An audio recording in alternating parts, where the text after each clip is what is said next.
aviation buffs, the de Havilland Comet was a beautiful mid-century jet airplane. It's the first one. And for years, it took people around to locations in Europe. And this was like 1950. Well, after a number of years, and this was the elegant days of flying.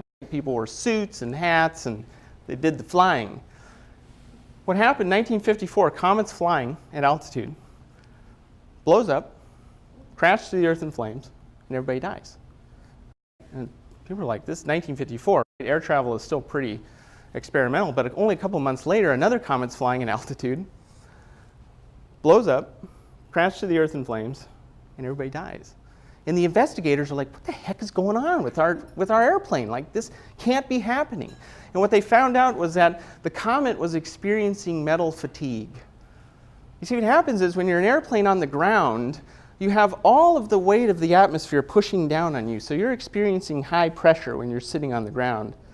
But when you get up to altitude, there's not that much atmosphere above you. It's a relative area of low pressure. So they go from high pressure to low pressure, high to low, high to low, high to low. And over a number of years, it just weakens the metal and it can't take it anymore. And see, what's interesting is that the very same thing that allowed the comet to fly in the first place also brought the comet down. Right? And that's where we're at. See, we can either leverage the pressures, like the wing, to respond to these forces coming from the generations and technologies, or we can succumb to them. And so the question is, what are we going to do about that?